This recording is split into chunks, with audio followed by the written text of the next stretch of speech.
ஒரு வகைப்படுத்தப்பட்ட வழக்கு கோப்பையை அலச போறோம். இது சும்மா ஒரு கதை இல்ல. இது ஜேட்ஸ்கின் சம்பவம்னு சொல்லப்படுற ஒரு முக்கியமான மோதலோட தந்திரோபாய பகுப்பாய்வு. வாங்க இதுக்குள்ள என்ன இருக்குன்னு ஆழமா பார்க்கலாம். நம்மளோட ஆய்வு டெக்கீஸ் மலைகள்ல தான் தொடங்குது. இது சும்மா ஒரு சண்டை இல்ல, ஒரு அதிகாரப்பூர்வ தந்திரோபாய ஆய்வுக்குரிய விரோதமான சந்திப்பு.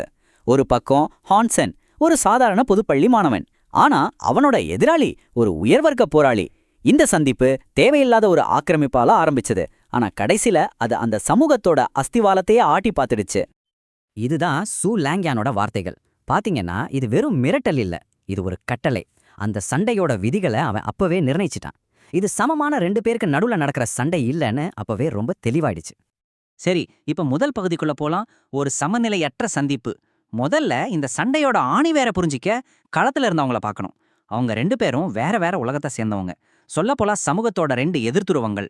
ஒரு சாதாரண சந்திப்பு எப்படி இவ்வளவு பெரிய விரோதமா மாறுச்சுன்னு பார்க்கலாம் வாங்க. இங்க தான் இந்த சண்டையோட மொத்த மையமும் அடங்கியிருக்கு. ஒரு பக்கம் பொதுக்கல்வி முறையில படிச்ச ஹான்சன், இன்னொரு பக்கம் உயர் வர்க்கத்தை சேர்ந்த சூ லாங்யான்.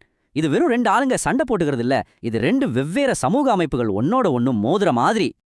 அந்த எதிரியோட சுய விவரத்தை பாருங்களேன். அவனோட திமிரு அப்பட்டமா தெரியுது. சுத்தி என்ன நடக்குதுன்னே அவன் கண்டுக்கல. ஏற்கனவே டயர்டா ஆயுதம் எதுவும் இல்லாம தான் இருந்தான். ஆனாலும் அவனோட அந்த திமிரு தான் அவனை முன்னாடி கொண்டு போச்சு. கடைசியில அதுவே அவனோட பெரிய பலவீனமா மாறிடுச்சு. அடுத்த பகுதி டெக்னிக் வெர்சஸ் பவர். இப்போ பேச்செல்லாம் முடிஞ்சு ஆக்ஷன் ஆரம்பிக்கிற இடத்துக்கு வந்திருக்கோம். இவங்களோட சண்டை போடுற பாணிகள் எவ்வளவு வித்தியாசமா இருக்கு. அந்த வித்தியாசம் தான் இந்த சண்டையோட முடிவை தீர்மானிக்க போகுதா?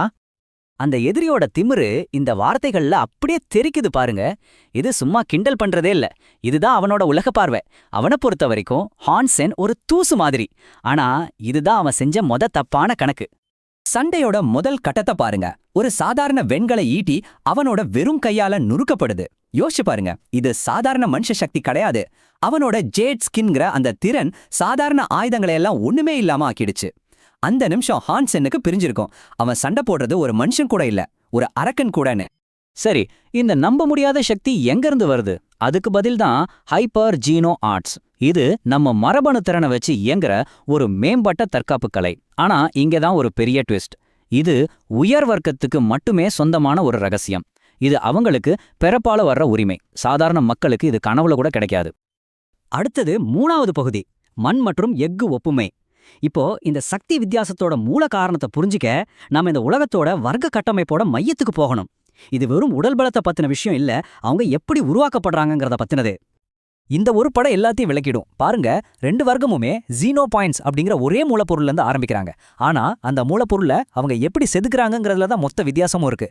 ஒன்னு அப்படியே பச்சையா விடப்படுது, இன்னொன்னு ஒரு கூர்மையான ஆயுதமா மாத்தப்படுது. இப்போ இந்த ஒப்புமையை இன்னும் கொஞ்சம் ஆழமா பார்க்கலாம். பொதுக்கல்வி உங்களை ஒரு சக்தி வாய்ந்த பதப்படுத்தப்படாத உலோகமா உருவாக்குது.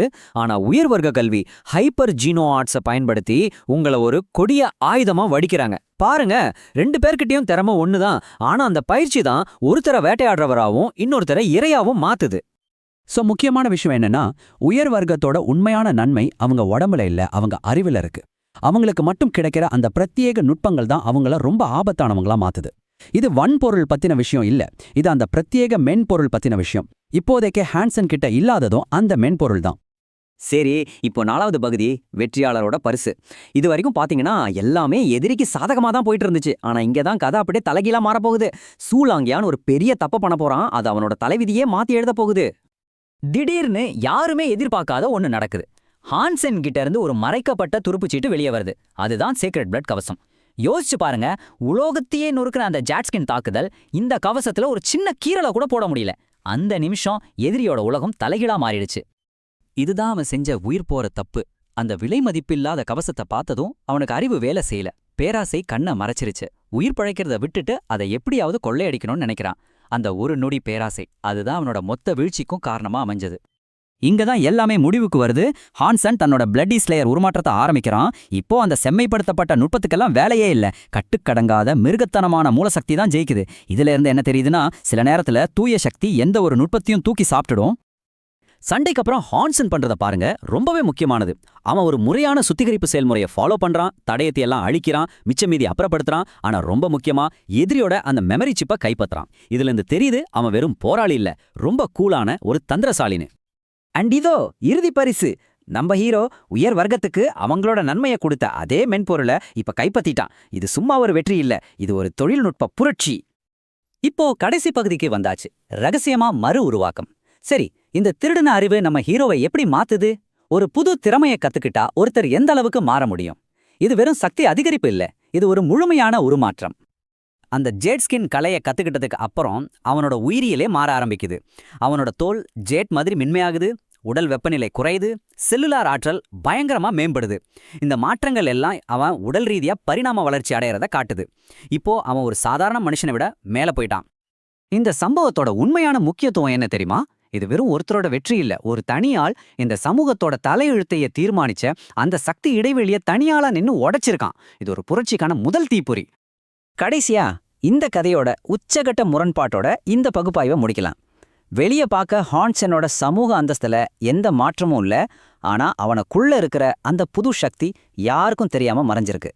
அவனை பார்த்து பரிதாபப்படுற அதே உயர் வர்க்கத்துக்கு தெரியாது அவங்க கொண்டாடுற அந்த டாலருங்கிற ஹீரோ இவன்தான்னு. ஸோ இந்த பகுப்பாய்வோட இறுதியில உங்ககிட்ட ஒரு கேள்வியோட நான் விடப்பெறுகிறேன். உண்மையான சக்தி எது? நீங்க வெளியில காட்டுற பலமா, இல்ல உங்களுக்குள்ள நீங்க மறைச்சு வச்சிருக்கிற பலமா? இதுக்கான பதில் சக்தினா என்ன, கண்ணோட்டம்